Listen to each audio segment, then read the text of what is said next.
They tell you you're the chosen one, right? Special, different, destined. Sounds nice, sounds powerful. But here's the part they don't tell you. Being chosen doesn't mean freedom. It means responsibility, pressure, eyes, lots of eyes, watching, waiting, measuring every breath you take. So what happens when the chosen one decides to disappear for a day? Take a step back, stay inside, lock the doors and shut the world out. Suddenly it's a problem. Suddenly you're selfish, weak, crazy even. Because God forbid the golden child needs a second to breathe. They clap when you walk in, cheer when you speak, smile like you're some kind of miracle, like you fell from the sky with answers stitched into your skin. You're the chosen one, they say. You were born for this. And maybe you start to believe it. Maybe you start to feel 10 feet tall until the applause fades and you realize what that title really means. It means eyes on you. Always, every move, every breath, every stumble. It means expectations wrapped around your throat, dressed up like admiration. It means people don't see you anymore. They see what they need you to be. They see the mask, the role, the savior. And once you become that, they won't let you take it off. They don't love you. They love the idea of you, the version that doesn't get tired, the one who never doubts, never bleeds, never breaks. That's what being chosen means. Not freedom, not glory. Just pressure from every side. Pressure to be perfect, to be better, to be more than human, even when all you want is to disappear for a moment and just be you. But they don't care about that part. They don't care if your hands shake behind the scenes, if your mind screams when no one's around. They only care that you deliver, that you keep smiling. Keep climbing, keep shining, even when it's burning you alive. Because once you're the chosen one, you're not allowed to fall apart, not where they can see it. You become their symbol, their hope, their distraction. They build their dreams on your back, and if you collapse, they act like you betrayed them. Like pain was never part of the deal. Like you're not allowed to be anything but unstoppable. Unbreakable, untouchable. But no one is, not really. And here's the catch. They don't have to chain you to the role. You'll do it yourself. You'll carry it like it's sacred. Like letting go would mean you failed. Like rest is weakness. You'll smile through the weight. Tell yourself this is what greatness feels like. You'll call it destiny, not realizing you're dragging a cage behind you and calling it purpose. The scariest part? You forget who you were before they picked you, before they crowned you with all their hopes and fears, before they turned you into something useful, because that's what they really want. Not your truth, your shine, your story. As long as it inspires them, lifts them, entertains them, they'll keep clapping. But the second you step out of line, the second you stop performing, they'll remind you what being chosen really means. It means sacrifice, quiet, constant sacrifice of your peace, of your time, of yourself. And the reward, a pedestal with no exits, a spotlight that never turns off. And if you try to leave, even for a day, if you try to breathe, to hide, to rest, they call it selfish, cowardly. They say you've changed, that you forgot who you are, but they never knew who you were. Not really. They only knew the version they needed, the one they could cheer for, cry over, follow, the one who never asked for space, never asked to be human. Being chosen isn't about being special. It's about being useful until you're not. The world loves a light, as long as it's bright enough to warm them, but not so blinding that it makes them squint. They'll stand in front of you with their hands out, soaking in everything you give, every word, every moment, every ounce of your energy, and they'll cheer like they care. But the moment you go quiet, then they get nervous. Then they start asking questions. Where did you go? Are you okay? What's wrong? Not because they miss you. No, it's because they need you. Need the show to keep going. Need their source of motivation, inspiration, entertainment. You go silent and suddenly their world's too quiet. Their mirrors stop working. Because you weren't just a person, you were a reflection. A symbol, a performance. And here's the funny part. They'll call you strong when you're on the stage, burning, crumbling, pushing through. They'll say things like, you're such a fighter. But if you step away, just once, if you say, not today, and shut the door, they twist it. You're distant, difficult, dramatic. You went from hero to threat in one breath, all because you stopped giving. They don't love the real you. They love the version of you that keeps them going. And when that version takes a day off, people start shaking, like they're owed something, like your silence is betrayal, because they've mistaken your presence for a product, your light for property, something they can access anytime on demand. They forget you're human. Or maybe they never believed it. Maybe you were never allowed to be tired, to question, to just sit in a room with your own thoughts. That makes them uncomfortable. Because if someone like you, the one they call chosen, can get tired, can fall, can need space, then what does that say about them? You weren't supposed to stop. You were supposed to glow on command, to keep moving, to be available. Their daily dose of hope, strength, chaos, whatever they needed. But you needing nothing for a day, you becoming still, that's too loud, too real, too close to the truth they're trying to avoid. So they call you selfish, unreliable, maybe even unstable. They'll say you're hiding, they'll say you've lost your purpose. But what they really mean is you stopped feeding their need. You stepped out of the story they wrote for you, and now they don't know what to do. Because silence is power, and power scares people who only feel safe when they're in control of your narrative.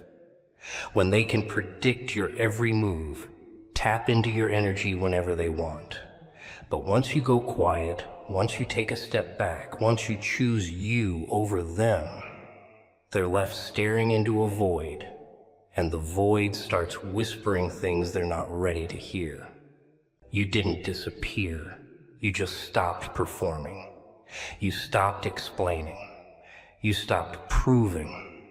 And when the light goes dark, even for a moment, people start realizing how dependent they were on someone else's fire to keep their own shadows away. They think stepping back means surrender. That if you're not out there clawing through the world, screaming your purpose at the top of your lungs, then you must have given up. That's how they see it. Because they don't understand stillness. They don't understand the kind of strength it takes to say, not today. See, the world worships noise, movement, constant progress.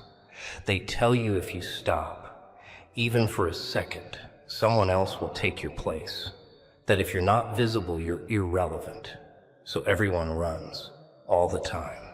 Chasing, approval, recognition, that feeling of being needed. But you choose to stay inside, to step back, to breathe. And suddenly everyone's acting like you've fallen off, like you've disappeared. But stepping back isn't weakness. It's a warning, a reset. It's you saying, I know who I am without the spotlight. And that scares them, because most people don't. Most people need the eyes, the claps, the constant affirmation just to remember they exist. When you choose to sit still, they panic. Not because they miss you, but because your silence makes them look inward, makes them ask questions they've been running from.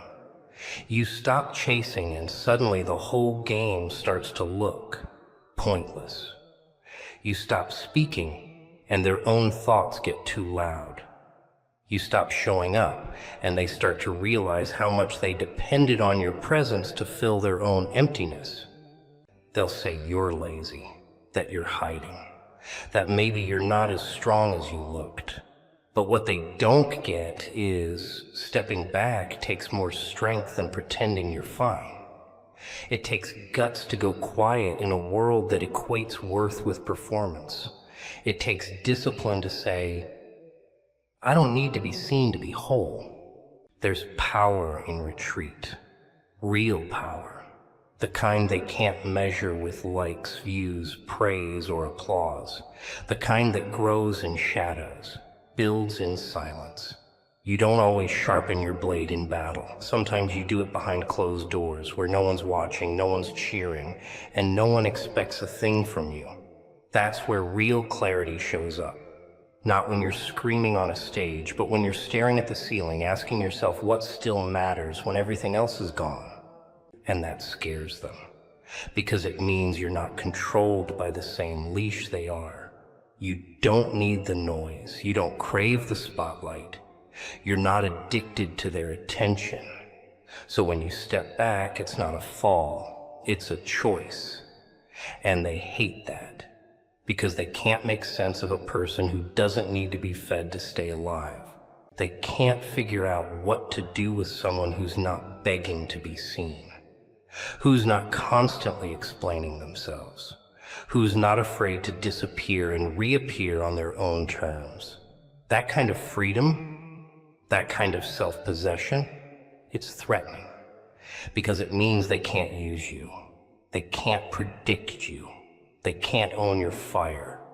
They'll keep talking, keep speculating, trying to make sense of your silence in their own language.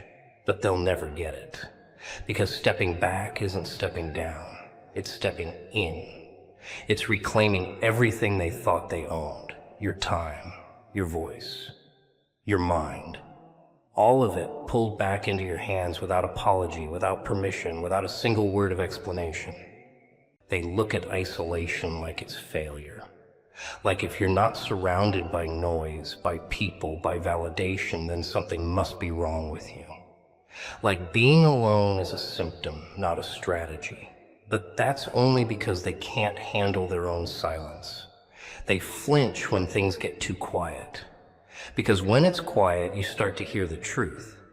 And truth, that's the scariest sound of all. You choose to stay inside for a day, and they think you're crumbling, like you're giving up. They don't realize that shutting the door isn't retreat, it's protection, it's control, it's keeping the world out so you can finally hear your own voice again. Because when you're always surrounded by opinions, expectations, noise, your voice gets drowned. It gets warped. You forget what it even sounded like before everyone started talking over it. But in isolation, that's where it sharpens. That's where the static fades. That's where you start separating what's real from what was fed to you. And most people can't do that. They're too hooked on distraction, on movement, on pretending they're okay as long as someone's watching. But when there's no one watching, who are you? Most can't answer that. They avoid it. They scroll, they text, they chase, they perform. Anything to stay outside themselves. Because inside is where the questions live. The doubt, the rage, the memories, the mirror. And that mirror, it doesn't lie. It doesn't care about your followers, your schedule, your title. It just reflects. And what it shows isn't always pretty. But you walked into that willingly. You closed the door, faced the silence, faced the stillness. That's not weakness, that's confrontation, that's rebellion. That's choosing growth the hard way. No cheerleaders, no audience, no filter. Just you and the truth, eye to eye. You can't forge anything in the open. Not really. The world is too loud, too full of distractions disguised as advice. They'll tell you how to feel, how to speak, how to move, how to shine, but in isolation, none of that matters. The only thing that matters is what's true. And truth, it's not loud. It whispers. So you have to be still enough to hear it. That's why they're scared of people who go quiet, people who disappear for a while, because those people come back different, stronger, sharper, less controlled. They've seen themselves in ways most never will. And once you've seen yourself without the mask, without the noise, without the world applauding or judging or pulling you in every direction, you don't move the same anymore. You move with intention, with precision. You speak less, but your words cut deeper. You don't beg to be understood because you already understand yourself. And they hate that, because you've found something they're too afraid to look for. You've found power in the silence, direction in the stillness. You've taken your isolation and turned it into armor, into clarity, into something they can't control, can't predict, can't manipulate with guilt or noise or fear. They don't want you to rest. They want you available, want you grinding, proving, showing up like clockwork, want your voice, your energy, your fire, on demand. And when you say no, when you decide to pause, unplug, shut the whole thing down for a day, they flinch. Not because they care, but because your stillness ruins the illusion that you owe them something, that your worth is tied to what you produce, that if you're not constantly climbing, you're falling, that if you're not exhausted, you're lazy, and if you're not seen, you're nothing. They built a system on that belief, sold it to you, wrapped it up in pretty words like hustle and ambition, but really, it's just fear. Fear of being forgotten, fear of being left behind, fear that if you sit still long enough, you'll remember you were never running your own race. So when you rest, really rest, it messes with their wiring. You're not supposed to look peaceful. You're supposed to look tired. You're supposed to burn out and smile about it. You're supposed to say things like, just one more task and I'll rest when I'm done, even though you're never done. That's how they keep you locked in, by making sure the finish line keeps moving.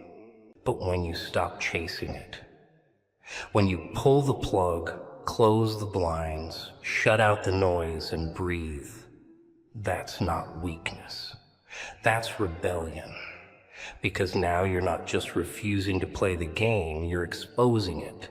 You're showing everyone that there is another way, that you don't have to bleed just to feel valuable, that you don't have to collapse just to prove you care. And they hate that. Because if you can rest, if you, the so-called chosen one, can step back without apologizing, then what excuse does anyone else have? Your stillness becomes a mirror, a threat, a reminder that they've been running in circles just to feel alive. You resting ruins their rhythm. Your quiet is too loud. Your no echoes. Your absence forces them to feel their own. They'll try to pull you back in. We need you. You're falling behind. What happened to the old you? But what they really mean is, don't remind us we're allowed to stop. They don't understand that resting is part of rising. That fire doesn't stay lit without fuel. That a mind can't lead if it never stops spinning. You disappear for a day and suddenly they question everything. Because you're not supposed to have boundaries. You're not supposed to disappear. You're supposed to burn endlessly and be grateful for the match. But you walk away anyway. You close the door. You sleep. You breathe. You feel the quiet settle into your bones like medicine, not a curse. And in that moment, you remember what it's like to own yourself again, not your image, not your productivity. They don't teach you that. No one claps for rest. There's no trophy for protecting your peace, but without it, you're just noise, just movement, just another worn-out puppet dancing for people who wouldn't notice if you fell through the floor. Rest isn't weakness, it's resistance. It's choosing your voice over their volume, your rhythm over their race. And that kind of choice, that kind of silence, it's the loudest thing in the room. They want pieces of you, little chunks, your time, your energy, your thoughts, your soul, bit by bit. And they'll dress it up real nice too. Just a quick favor. You're so good at this, it won't take long. And you say yes because you're kind, because you're strong, because you're the one who always shows up, always fixes things, always burns yourself a little so someone else can feel warm. But here's the trick. They don't ask for your fire once. They keep asking, keep taking. And every time you give a little more, they call it love or loyalty or purpose. They clap while you break, cheer while you run dry. And when there's nothing left to give, they look confused, like you did something wrong, like it's your fault for being empty. They don't want the whole you. No, that's too much, too unpredictable, too dangerous. What they want is access, controlled access, a version of you that fits into their schedule, their needs, their comfort, the one who doesn't say no, the one who never disappears, the one who picks up on the first ring, no matter what storm you're in. You give them your fire, and they smile like they earned it, like it belongs to them. But the second you say, not today, the second you say, I need this for me, they panic. Because it was never about you being okay. It was about you being useful. And the moment you stop being that, you become inconvenient. They'll tell you you've changed, that you're selfish, that you're shutting people out. But really, you're just reclaiming what's always been yours. Your space, your mind, your fire. You stop setting yourself on fire just to keep cold people warm, and now they're shivering, wondering what happened. You don't owe them that access. You never did. But they trained you to believe you did. Every compliment, every we're counting on you, every guilt-tripped yes was just another link in the chain. Because once they know you'll burn for them, they stop bringing matches. They stop asking if you're okay, because you've always handled it. You've always managed. You've always swallowed your needs so they could feel full. But then something shifts. You stay inside. You stop answering. You go quiet. And suddenly they don't know who you are anymore, because the version they knew was the one always available, always giving, always bending. But this version protects their fire. This version doesn't explain, doesn't apologize, doesn't ask permission to rest, to think, to heal. You become unfamiliar, uncomfortable, because now you're not easy to access. You're not theirs to summon. You've got boundaries now, real ones, the kind that don't move just because someone else is disappointed, the kind that say, I matter too, and mean it. They'll test it. Oh, they'll push, tap at the door, try the old tricks. But when they find it locked, when they realize the fire's no longer for them to take, that's when they'll show you who they really are. Some will leave, some will rage, some will guilt you until they're blue in the face. But some will start to understand.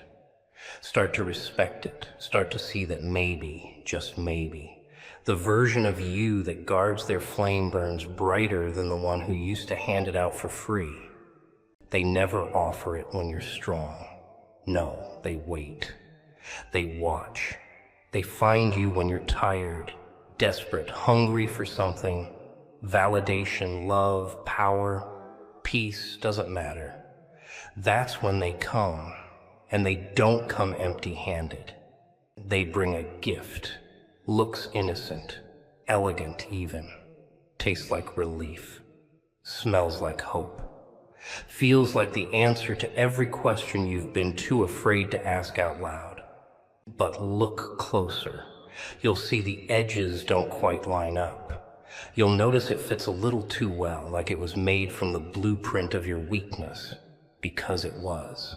They hand it to you with a smile, wrapped up real nice, gold edges, velvet ribbon, smells like fresh lies and fake love. Everyone around you claps. Oh, how lucky you are. Look at you, chosen, special, gifted. They call it a blessing. They call it fate. They say things happen for a reason, and maybe they do. But who's writing the reasons, huh?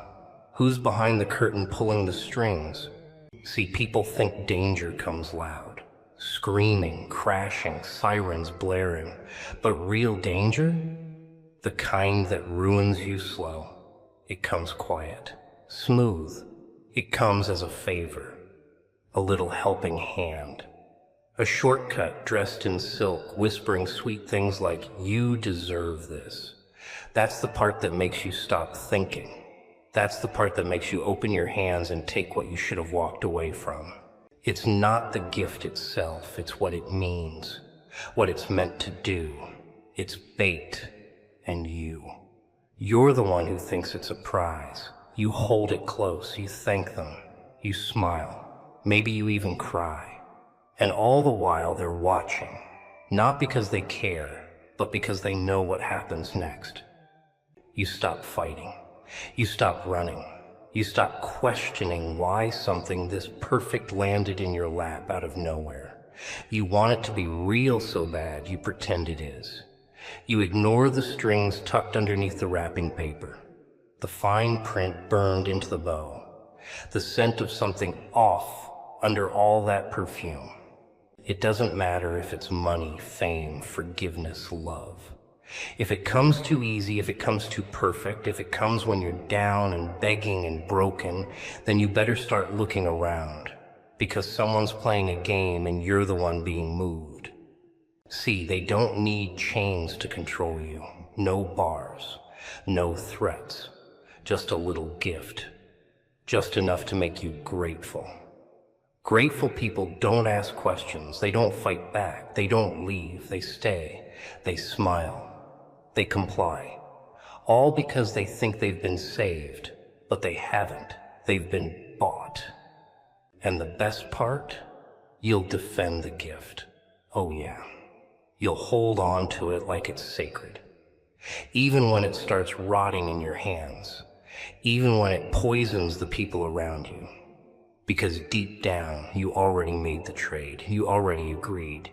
You already whispered, thank you, into the dark and hoped it didn't echo back with laughter. That's how they get you. Not with force, not with fear, with kindness, with generosity, with something so beautiful, so well-timed, so painfully perfect that you need it. And once you need it, once you depend on it, it's over. They don't come for the strong parts of you. No fun in that. No leverage. No crack to slip their fingers through. No. They wait. They sit in the shadows, licking their teeth, watching you bleed where no one else can see. And when they find that one soft spot, that one little wound you thought you hid so well, that's where they strike. You think you're in control because you've built walls. Iron doors, barbed wire, all that tough talk. But it's not the fortress they care about. It's the broken window in the back. The door you left open in a moment of weakness. That's where they walk in.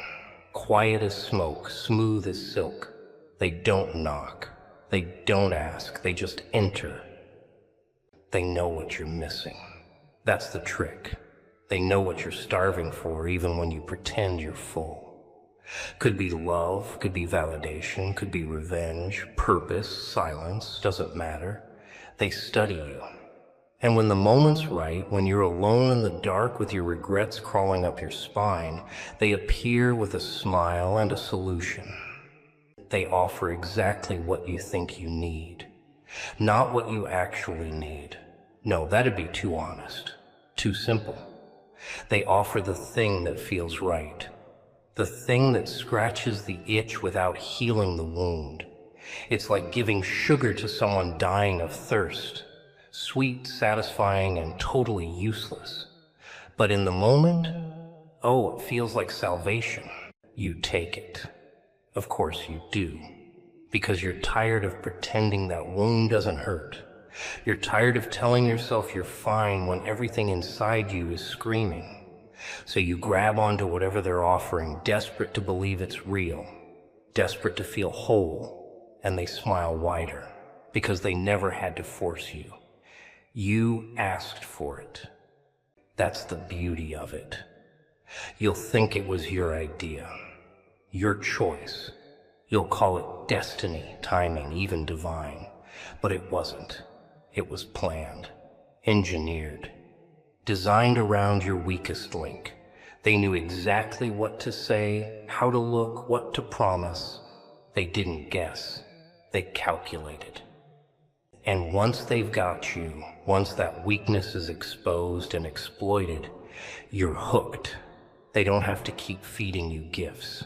Just that one hit was enough. Now you'll chase it. You'll crave it. You'll start bending yourself into shapes just to feel that again. You'll lose your edge, your instinct, your will, all because they knew where to poke. You'll tell yourself it's help, that you were just being human, that everyone slips sometimes, and sure, that's true. But what matters isn't the slip. It's who was watching when you fell. Who stepped forward, not to lift you, but to own you. And they do it gently with words that sound like love and hands that feel like safety. But it's not safety. It's surveillance. They've mapped your insides now. They've seen what breaks you. And the second you forget that, the second you get comfortable believing it was all coincidence or kindness, they'll remind you who knows you better than you know yourself. It's funny, isn't it? How the easiest things in life are always the most expensive. Not in cash, no. That'd be too honest. I'm talking about the cost you don't see coming. The one that shows up after you say yes. The kind that creeps in slow, dressed like comfort, speaking softly, smelling like everything you've ever wanted but couldn't quite reach. See, easy isn't always good. Easy is suspicious. Easy has a smell to it, a aroma, and yet people love it. They fall for it every time. Why work for it when I can have it now? That's the question they ask right before they sign the contract in invisible ink. A deal so smooth you forget you ever made one. They call it an opportunity, a break, a chance. But there's always a hook, and the hook, oh, that's buried deep in the fine print, so fine you'd need a microscope and a guilty conscience just to spot it. But you don't look. You're too busy being flattered. You're too busy thinking, finally someone sees me, finally something's going right. That's when they've got you. You didn't earn it. That's the point. You didn't fight for it, didn't crawl through glass for it, didn't bleed for it. It just landed in your lap like magic. And you think that's luck?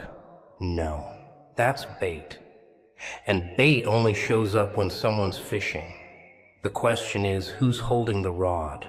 They give you exactly what you want. Not a penny more.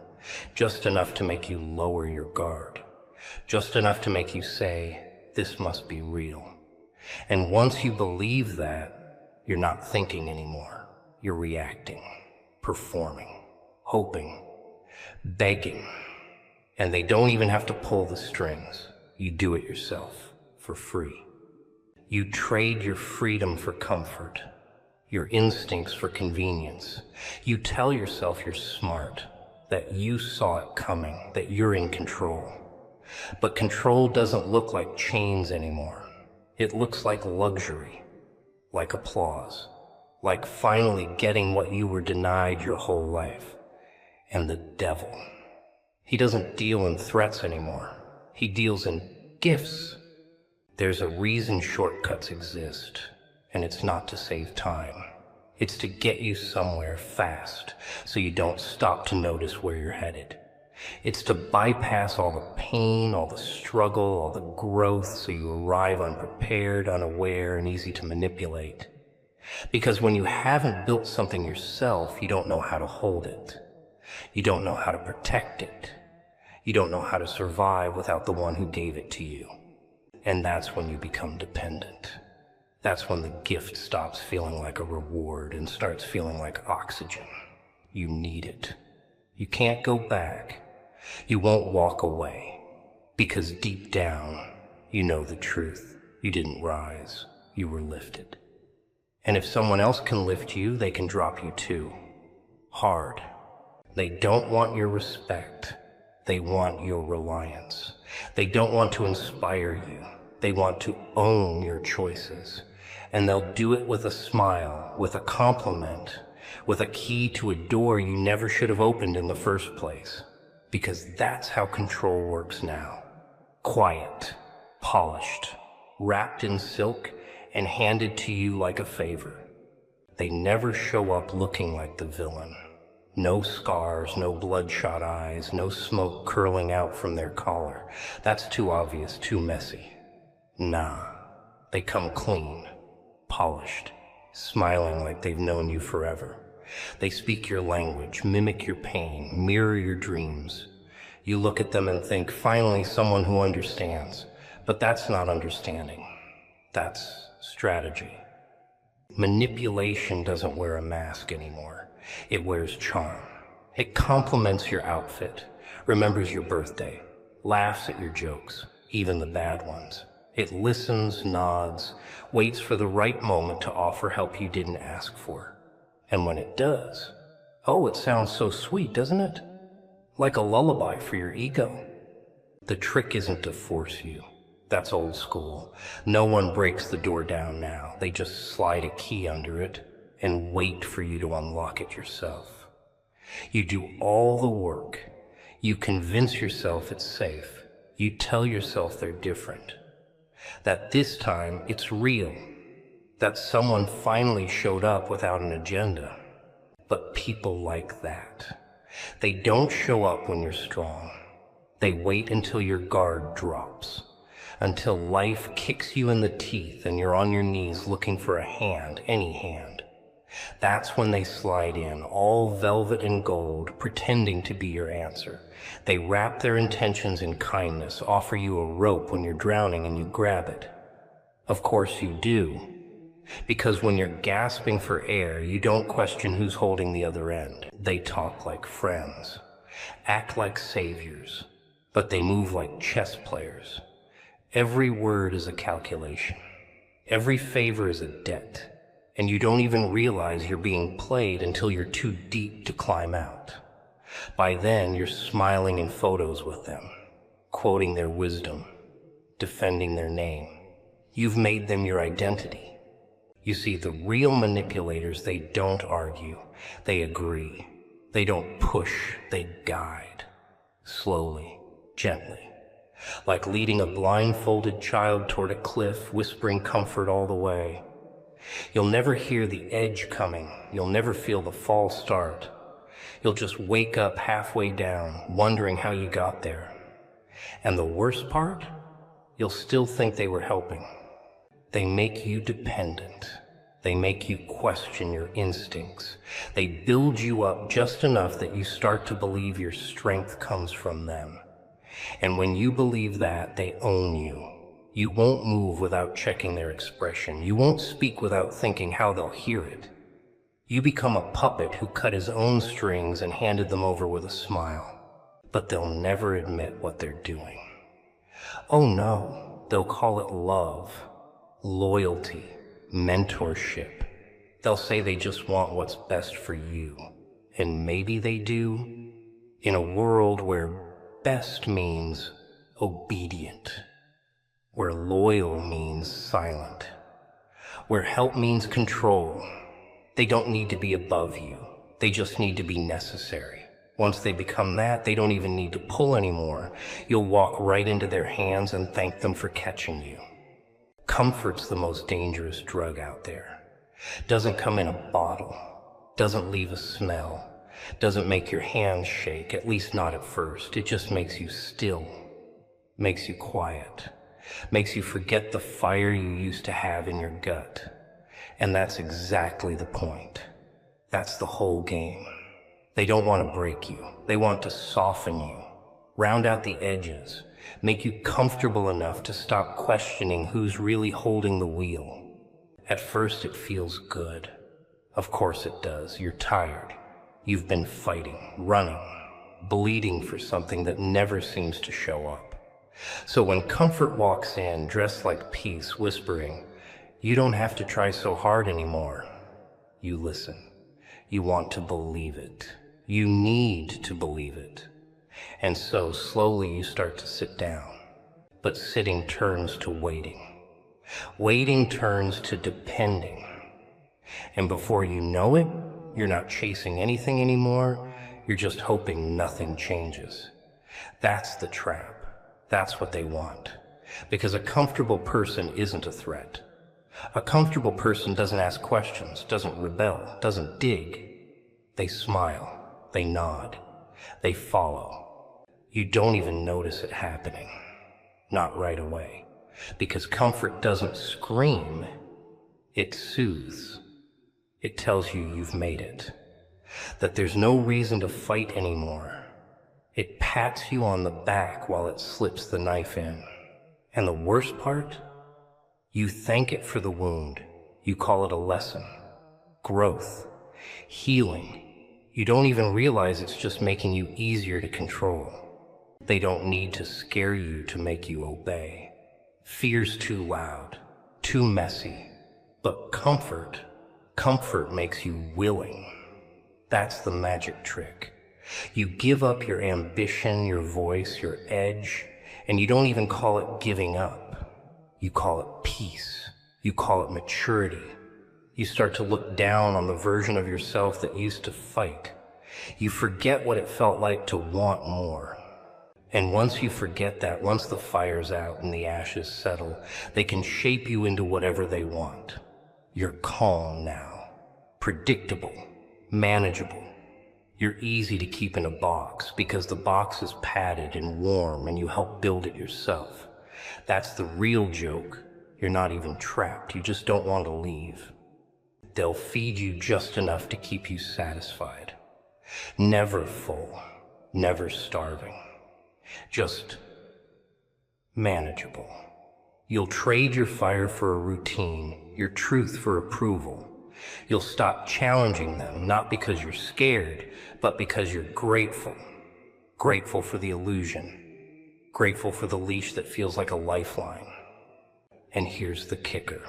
You'll defend it. You'll swear it's freedom. You'll mock anyone still clawing for more. You'll call them reckless, ungrateful. You'll say things like, "They don't understand how hard it was to get here." But what you really mean is, "I'm too tired to start again." What you really mean is, "If I admit this is a cage, then I have to find the door." They didn't have to silence you. They just had to soothe you, make you feel safe, make you forget how to burn. And now you sit in the dark, not because you're trapped, but because someone handed you a blanket and told you it was enough. It starts off small, just a gesture, a helping hand, a little fix in a moment where everything feels like it's caving in. You're grateful. Of course you are. Who wouldn't be? Someone saw you struggling and offered something, comfort, relief, a way out. You didn't ask questions because pain makes people blind. And when you're in pain, anything that stops the bleeding looks like a cure. But what you don't see, what you're not supposed to see, is the hook under the bandage. Because that help, that lifeline, it's not free. It just doesn't send you the bill right away. No. It waits. It waits until you start needing it. Until it becomes part of your routine, your thinking, your decisions. You start leaning on it without realizing it. And just like that, it owns you. It doesn't look like control. That would be too obvious. No, it feels like support. It feels like love. Feels like someone's finally in your corner. You start hearing their voice in your head when you speak, checking their reaction before you act. You tell yourself it's out of respect. You say things like, "They've helped me so much, I owe them." But what you really mean is, "I can't breathe without their permission anymore." What once felt like a gift now feels like oxygen. And that's the shift. That's the trick. They don't take your voice by force. They wait for you to offer it. Because the moment you rely on their approval, their guidance, their presence to validate your choices, they win. They don't need to drag you into submission. You'll walk there yourself, smiling, grateful, shackled by your own comfort. You stop trusting your gut. You second-guess your instincts. You let them speak for you when your own voice trembles. Not because they forced you to, but because somewhere along the way, you convinced yourself that they know better.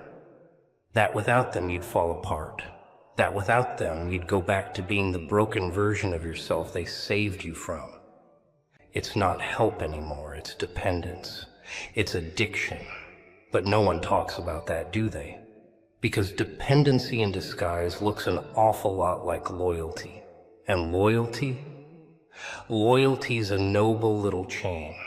You'll defend it, protect it, bleed for it, even when it strangles you, even when it turns you into something you swore you'd never become. And they know that. They know you'll hold on, not because you're weak, but because you're invested. Because you told the world they were your answer, and now you're too proud to admit they were the problem. So you smile through the control. You call it guidance. You call it wisdom.